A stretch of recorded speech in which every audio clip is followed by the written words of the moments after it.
Hey there, welcome to ATL and 29, a podcast where we look at the NBA from the starting point of Atlanta. My name is Kevin Chenard. I'm here with Glen Willis and Tyler Jones, and it's it's time to talk about the draft. The Hawks have a couple of picks coming up here, and it's all over the place, right? Like it's kind of a flat draft, 10 to 30. I feel like it's going to be really unpredictable in a lot of ways. Maybe you don't feel that way, but because I feel that way, I'm open to leaving this sucker wide open to however you want to approach this. Is there one player near and dear to your heart that you want to start with here tonight? Well, probably the best player I think that might be available at 13 is Colin Murray Boyles. Hmm. I just in general think he's the one of the five best basketball players in this draft class. Super impressed with his there's no other way to just like super impressed with him as a basketball player is the best way I could put it.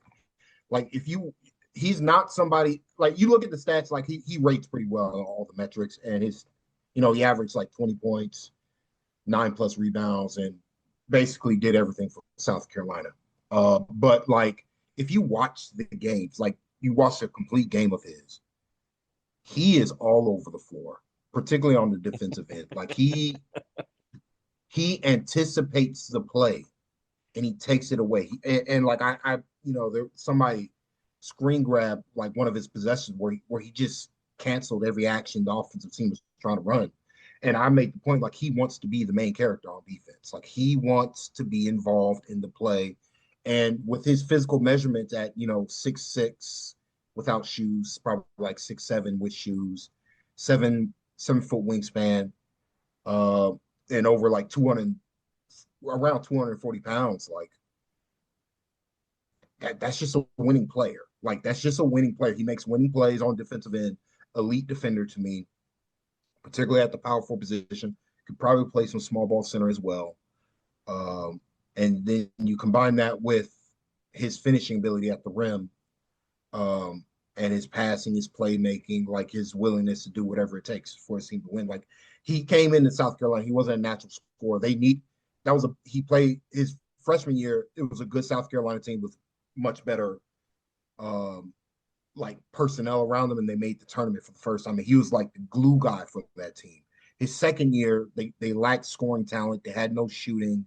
Really didn't have much. They only had one other guy who was a like I would consider like a good D1 basketball player. The rest were kind of role playery types who really struggled in the how well the SEC was, and like he was doing everything for them towards the end of the season when they were completely out of it.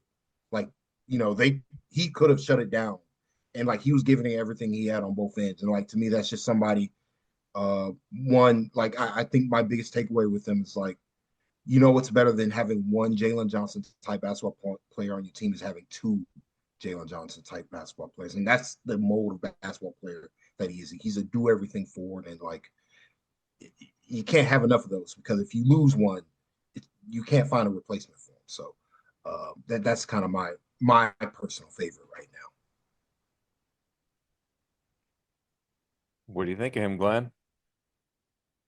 Yeah, I mean it's hard to find guys at that level that look ready to come in and be an impactful defender on day one, right? Yep. That's the thing that just kind of jumps out at you. I it's interesting. Some of the conversations you'll see on social media are like, "Well, you can't shoot," And here's the thing I've come to believe: NBA teams basically think they can teach anybody to shoot, right? As long as they're willing to put in the work, be coachable, all that sort of stuff, learn to form, all that sort of stuff.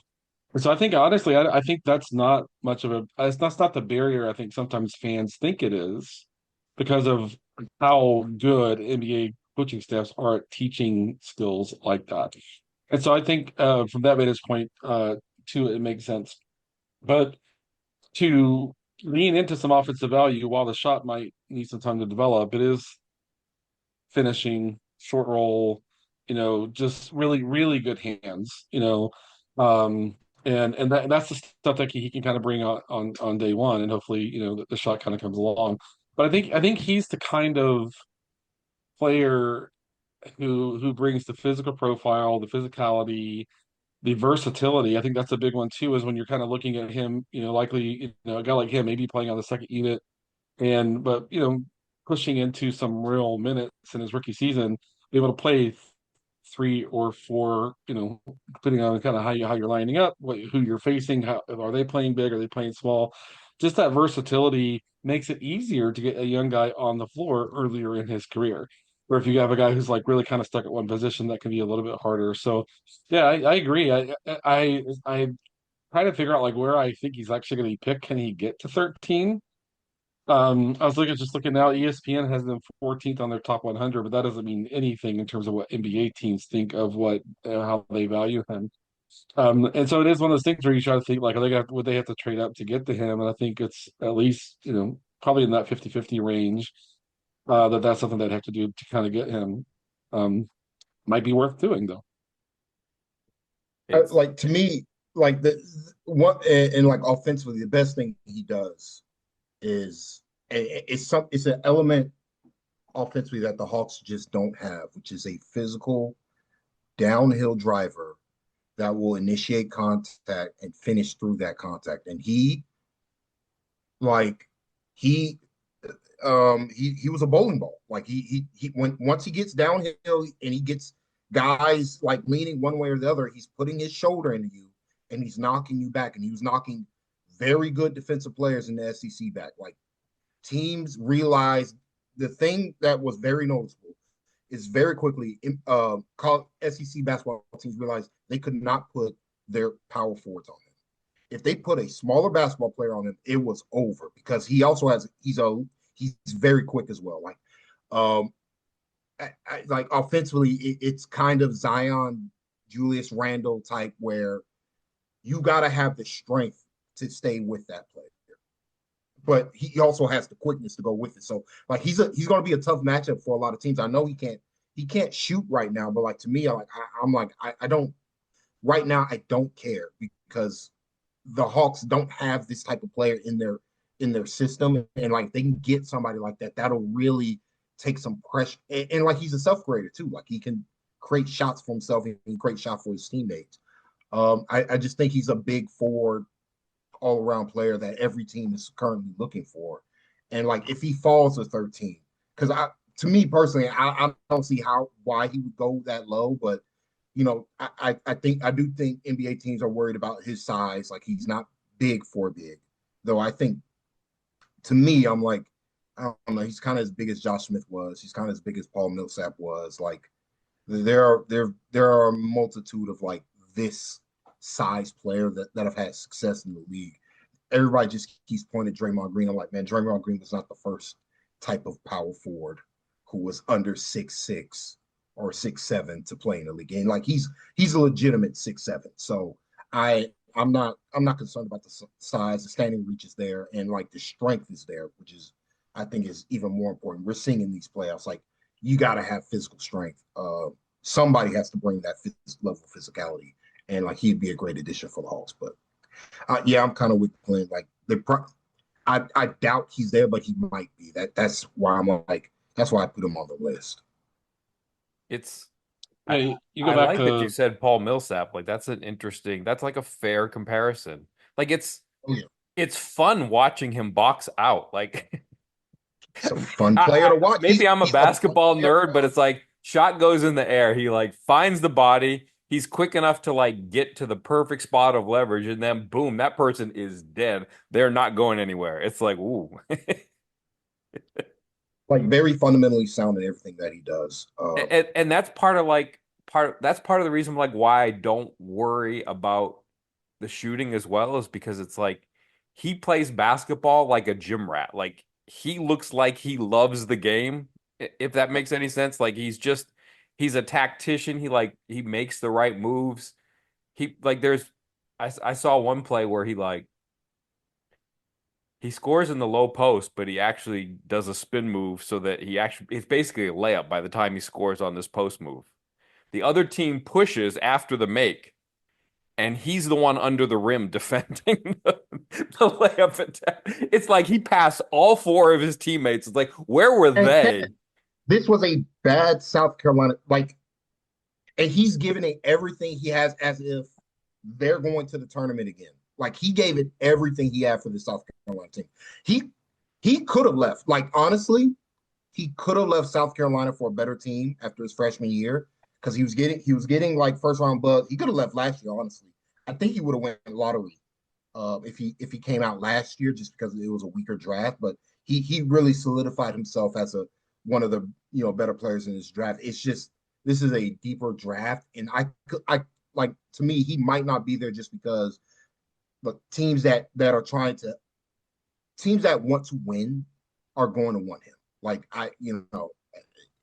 so I just I don't know. Like to me, I'm like I don't know why the Sixers just don't take him. They've had massive power forward issues the entirety of the since Ben Simmons left, and like you slot him in next to Paul George and Joel Embiid, like that could be that's a really scary basketball team. But with Embiid's health, I can understand them trying to the superstar upside might not be there with him, and that might be too high for some teams. I think it's there in the ways that Jimmy Butler is a superstar, potentially, but like that's looking further ahead in the future. But right now, like immediately, like he's one of the few players in this class who I'm comfortable with the Hawks playing like 15 minutes a night, no problem, because he's ready to go.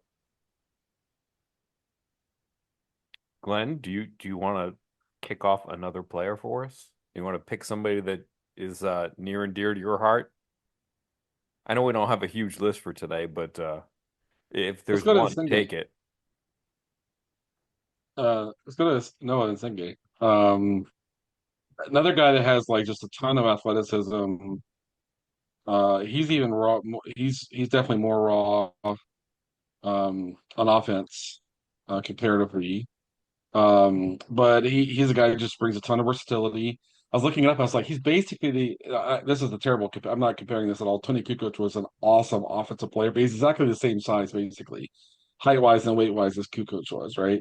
Mhm. And but I think the thing NBA teams have to figure out is what do we think he can be offensively. Another guy right now can't shoot, right? But he has a ton of athleticism, just a ton of raw athleticism, and it's a lot of versatility. And I think that's intriguing. But comparatively, I think he's the guy you draft him.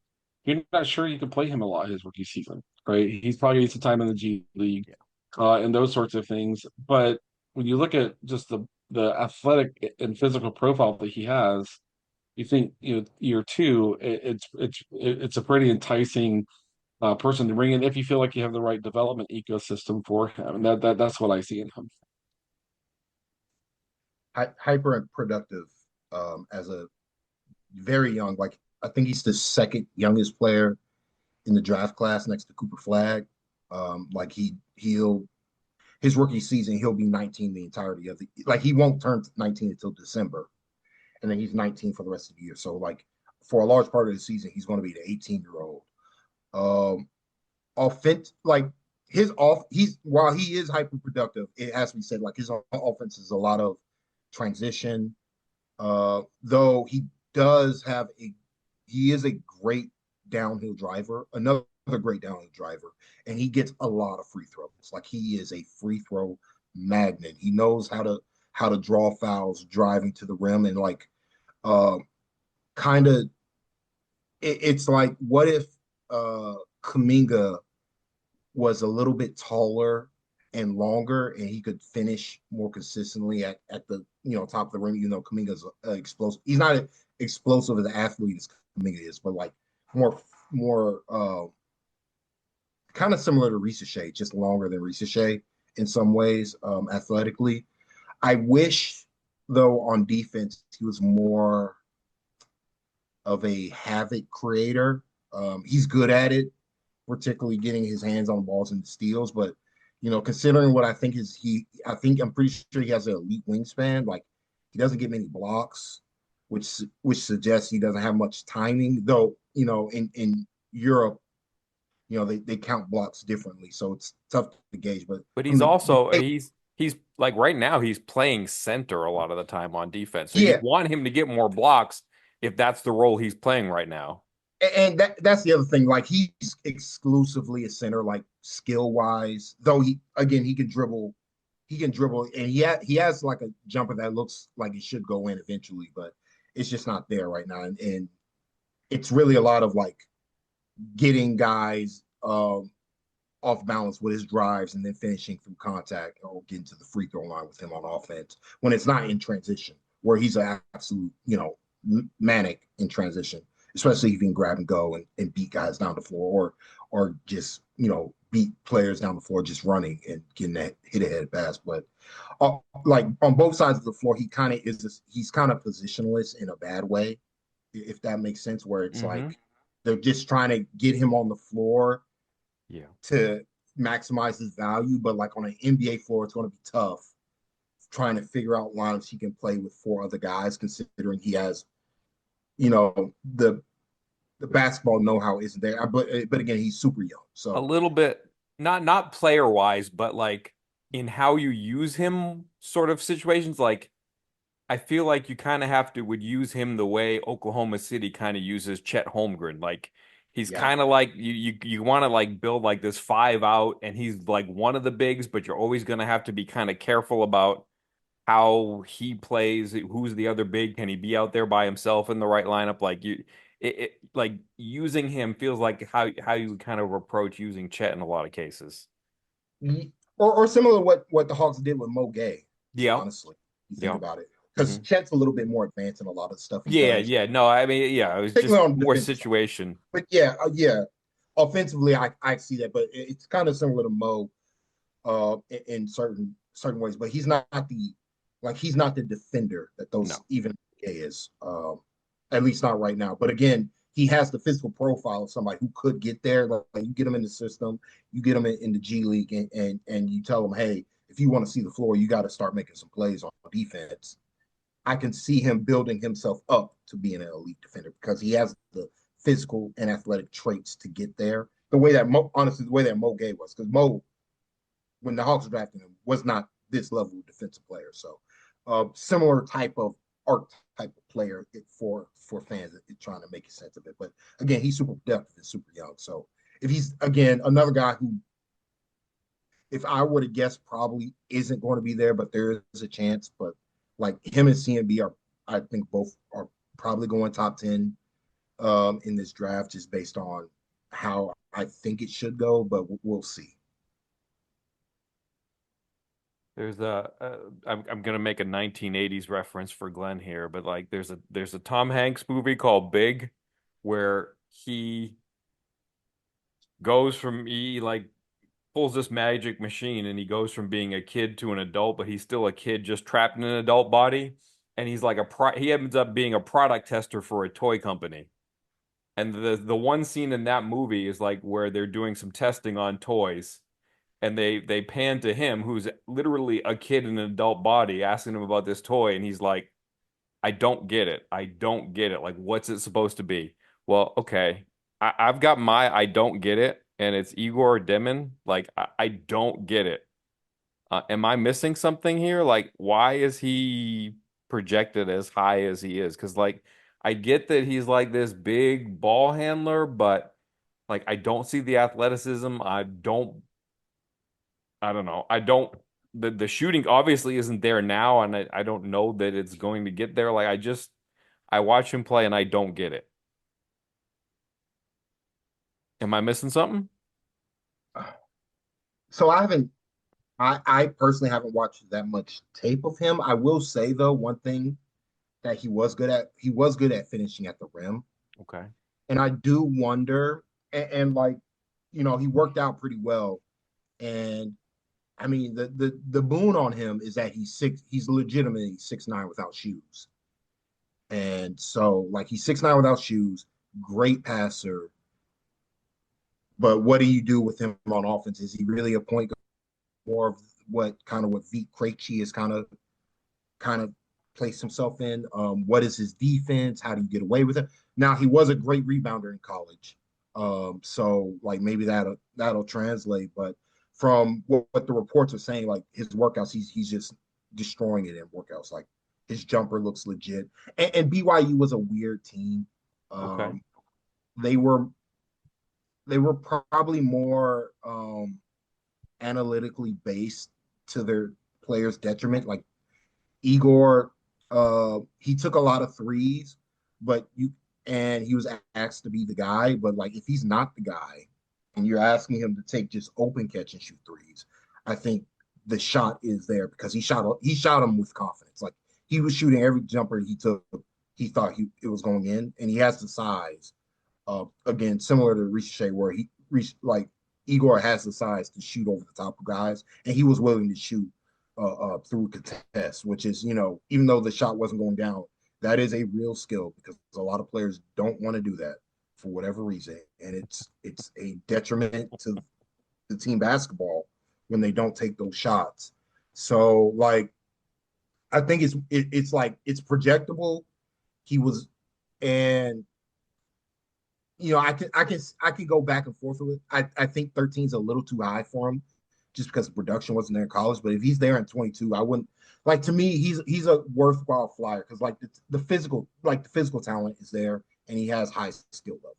And so you're just banking on okay, can we maximize what he does well, which is again finishing at the rim at a high level. And then all right, he might not be the only point guard you have on the floor, but if he's the secondary ball handler to like a Trey Young, does that unlock some stuff for him as a basketball player? Because he can put the ball, like he can operate in the pick and roll. He can Yeah. do some stuff there and like take some pressure off your primary ball handler in ways that the Hawks don't have currently, though they might be able to develop it with Dyson and Ricochet in particular. So I don't know. He's more of a project, but I think he's rising because how he tested it and what he's doing in these workouts, primarily Kevin. But like the game tape, just not there. But like to me, I'm like BYU was they were asking him to be a day one superstar. Like they were asking him basically to be Cooper Flag, and like he wasn't that. And so I think to be fair to him, if you reduce his like what his responsibilities are on the offensive end, maybe you get a better, like more efficient, better basketball player, and his strengths really more shine more. But like the defense is a real concern for him because he's kind of skinny for his size, and like is he quick? And so if he's skinny, is he quick enough to guard the guards in this league? And I don't think he is either. So he kind of has the Vit Krejci problem as well, though he's a lot bigger than Vit is. Sure. So that is something to note. And he's a legitimately good defensive rebounder. So good project player, but like I like other players in this class over him. When you say he killed it in workouts, he does kind of strike me like the player who would look better in a 3-on-3 setting versus a 5-on-5 setting, if that makes any sense. Like you could see his drives, maybe get a little bit more time to get there and things like that, but to get to the But rim. I do think like the NBA guys see his jumper and they're like, okay, the ball didn't go in, but this is a quick release. Yeah. Like he has a quick trigger and he has He a doesn't high hesitate. What's and that? like I I think Doesn't a lot of hesitate. yep, and he doesn't hesitate. And I think a lot of teams that's what they want. Like they don't care about percentages. They want the ball to go in eventually, but they really want to see it. Do you have the quick release? Do you not hesitate? Because that forces teams to close out on you whether you make or miss. And like, okay, he might not have the shooting talent to be the guy, but if he's one of the guys, he could be an additive piece for a team looking for more offensive juice. Not to backslide too much, but like I like Asenge's release. Like it's kind of nice and high. Like it looks Yep. like you could make something of that. But again, another guy who, it doesn't really go in yet. Glenn, uh, Yeah, I think the appeal. I'm this is me guessing and kind of speculating, but I think the appeal is having a guy his size who can handle the ball. That's it's rare, and a guy his size you can run it, legitimately run a pick and roll and make every read. If you read all the scouting reports, he makes every read, can make every pass. Is the question is can you put him into a context where he works on defense? And some of that is just being a smart defender, being a proactive defender, being invested on that end. You can overcome some athletic limitations by just being really prepared and really engaged on that end. But it is hard to find guys who are 6'10" who can handle like he can, who can pass like he can. And I think the other pill is he's barely 19 years old. And Yeah. I think college basketball was a terrible context for him, just generally speaking. Um, but the ball, I mean, he's a guy that I think NBA teams look at him, they're like, the ball's not going to stick in his hands. He's not going to, he knows what to do when the ball hits his hands. Even if the NBA is obviously going to be a faster speed, and defenses are moving more quickly and throwing more at young players and stuff like that. But I just think it's how often can you find a guy who's 6'9" who can handle and pass the ball the way he can? And I just think that's the appeal. He's a guy like could he go 8, 9, 10 just because a team loves that? Or is That it more 15, 16, 17? It only takes one team that Yeah. really believes in him to get him off the board at like 9 or whatever. and I think another thing is, does he have like, can he get bigger? I think somebody that he kind of reminds me of a lot now we're starting to talk is like a lot of Lamar Odom. I don't When Lamar first came to the league, I don't he was bigger, but like just the way he can handle the ball for your team and make reads at a super high level as a point forward type of player. Like I think that's something that a lot of teams would be enticed by, and I think he's worth the gamble. Like different type of player, but Nikola Jovic for the Heat, Yeah. That does seem like a fair I, comparison. it, they're different types of players, but I just want to bring him up because he slid because he wasn't great. He didn't have a great year the year before, so he went late first round, and he was a great find for the Heat. Like the Heat Yeah. built him up. He became something like his jumper got a lot better. Now all of a sudden you see that with his size and his ability to handle the ball and drive to the rim, like he's one of the better. Like honestly, he's one of their better players, and like the Heat missed him a lot when he got hurt last year, and so like I can see teams being like him taking that type of you know path just because the skills are there. Can we build him up now to where he gains some confidence, where he gains some confidence in his body and how he plays, and like where does that take him going forward compared to what he is now? Like another guy is like Denny Avdia. Compared what Denny was, even his first couple years in the NBA, to what he was doing for the Portland Trailblazers, who like Denny might have been the best driver in the NBA towards the end of the season. Like unbelievable the amount of pressure he put on teams, just getting downhill against who. Like if you did not put a physical defender on him, he was going right through you. And like Denny was not that when he was in Washington to begin his career. Although there were some issues with how Washington built their team when he was there. But like Yeah. It's like Danny realized I'm really strong. I'm really strong.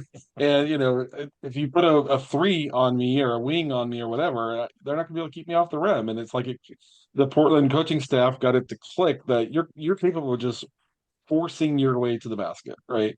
And that's what he did like the last 30 games of the year. and that's where I'm like, say what you want. Igor was a great finisher in college, even with the lack of physical strength. So if he can add weight, keep the skill level, jumper gets more consistent, like it's a really good player. Again, if the Hawks take him, like if the Hawks were to take him at 13, I would get it. Again, I just like more players than him at that spot. But at 22, like 22 is house money to me. Like you take a flyer or whatever you want. So that's kind of my opinion on the matter. Do you?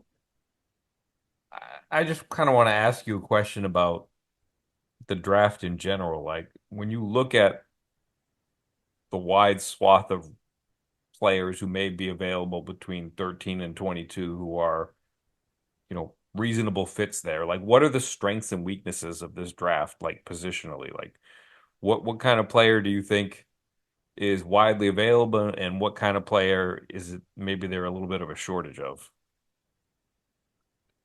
There's a lot of bigs that have the different strengths and limitations. Right? Yes. There's a ton of diversity across.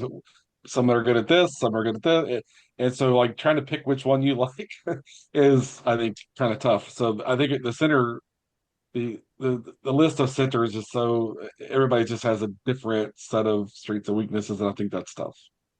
There's a lot of high He, level point guards that are older point guards that I think are really kind of more sixth man type, And I don't know if the Hawks are interested. I don't. The Hawks might just want to take two big defenders, like if they can, maybe a big combo forward at 13, maybe a center at 22.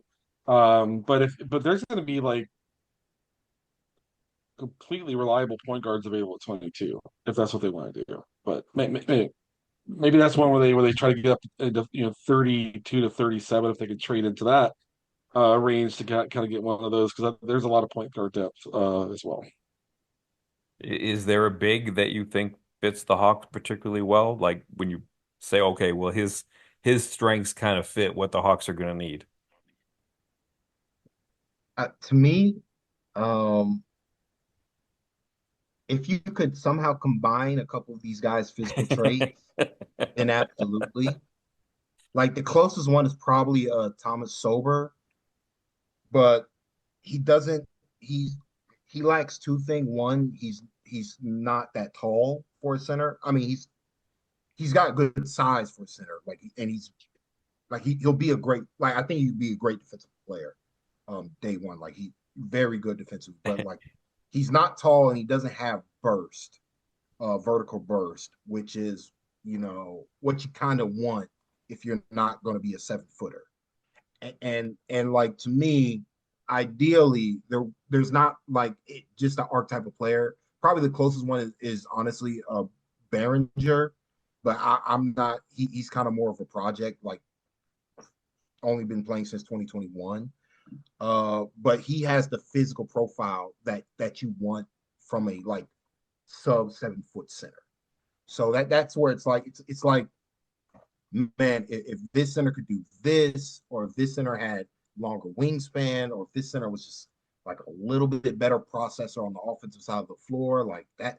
So like center's kind of a whoever you take as your backup center, he's going to have real flaws that you're going to have to build your team around.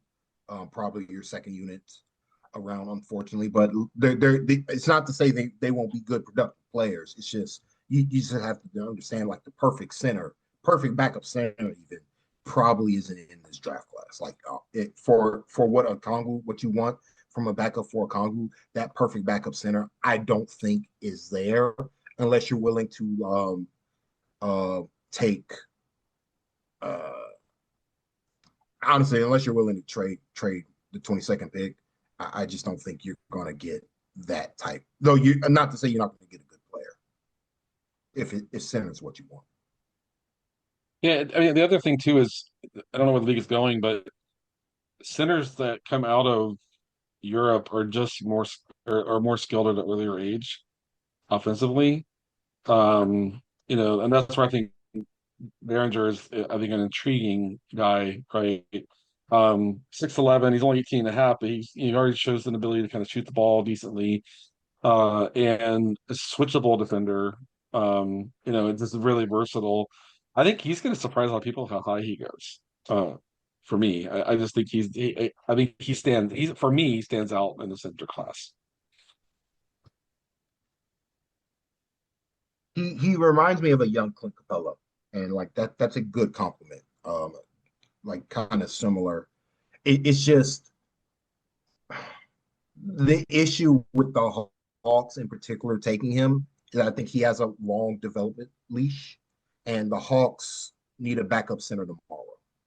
And so if you're going to use one of your two first round picks, do you really want to use it on a guy you're going to develop to be your backup center to Onyeka Okongwu? Like that's where I'm like Behringer.